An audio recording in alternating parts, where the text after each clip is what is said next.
l'article 9. Monsieur Lachaud, vous avez la parole. Merci, Monsieur le Président. Madame la Ministre, lutter efficacement contre les actes terroristes en France nécessite également de s'attaquer à l'échelle internationale et donc de frapper les racines profondes qui causent directement ou indirectement ces actes, à savoir notamment l'utilisation détournée d'armes exportées par la France pour déstabiliser des zones, ce donc par un usage criminel et contraire à l'autorisation initialement accordée par notre pays.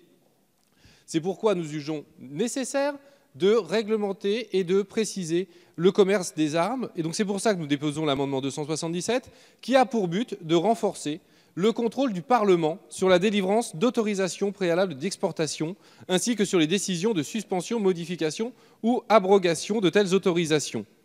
Le rôle accru du Parlement dans un domaine aussi fondamental pour la République que les exportations d'armes s'inscrit pleinement dans les articles 34 et 35 de la Constitution et se justifie par le caractère pluraliste du Parlement, avec la coexistence de la majorité, des groupes minoritaires, des groupes d'opposition, et qui pourrait donc être le lieu d'un débat ouvert sur des enjeux aussi importants et sur les risques que peuvent induire des ventes d'armes et leur détournement.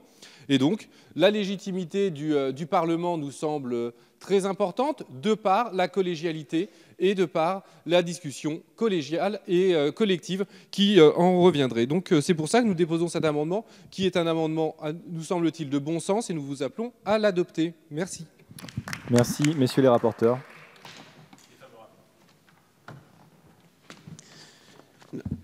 Chers collègues, alors, effectivement, nous avions déjà eu ce débat en commission de la Défense.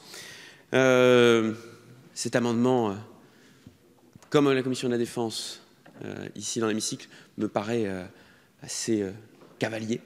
Et le lien n'est pas évident pour moi avec le texte. Sur le fond, par ailleurs, et là, je ne partage toujours pas votre point de vue concernant votre analyse constitutionnelle et votre interprétation de l'article 34 sur le rôle du Parlement en matière de défense. Une exportation d'armement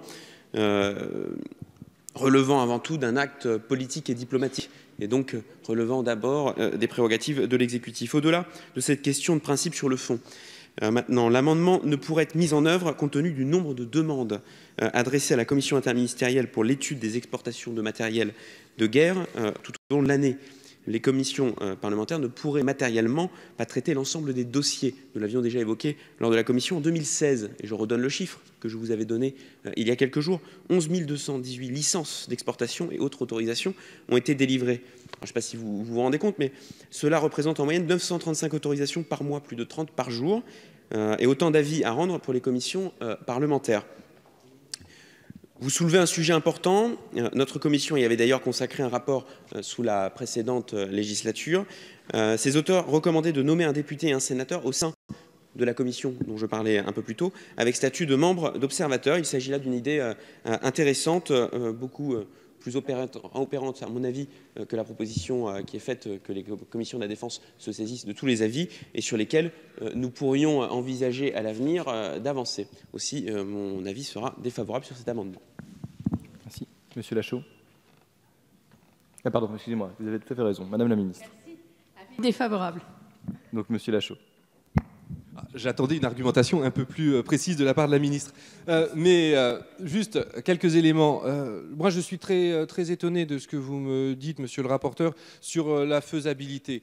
Je pense que les États-Unis sont un pays qui exporte tout autant d'armes que nous, et pour autant, toutes les ventes d'armes sont approuvées par leur Congrès. Donc je pense que nous ne sommes ni plus fainéants, ni plus incapables, et que nous sommes tout à fait compétents pour répondre à cette charge de travail. Et j'aimerais bien, monsieur le rapporteur, que vous nous donniez le nombre de fonctionnaires qui sont affectés à la mise en œuvre de ces 11 900 licences et autorisations.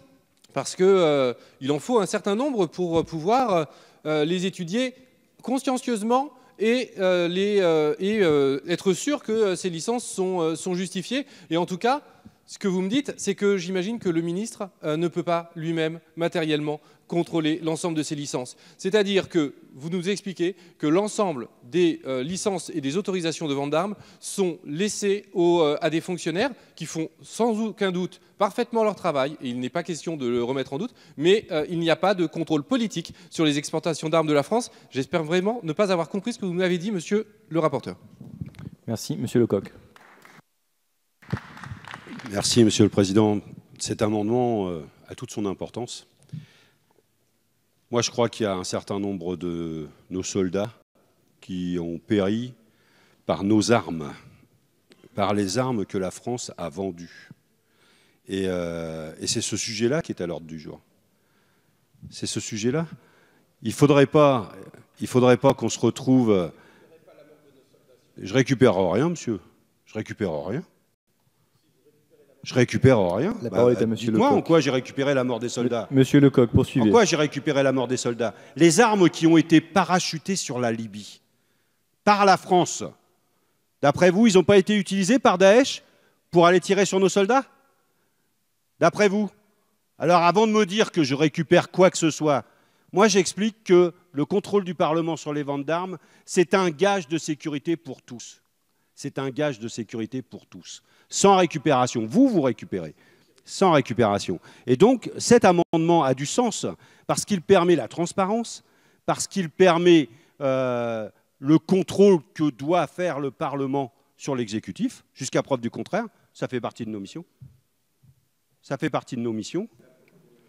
Ça fait partie de nos missions. Laissez parler monsieur Lecoq. Mais vous avez le droit de prendre la parole aussi, hein. Vous avez le droit de demander la parole au président. Poursuivez. Vous avez le droit d'argumenter. Ben voilà, n'hésitez pas à le faire. N'hésitez pas à le faire.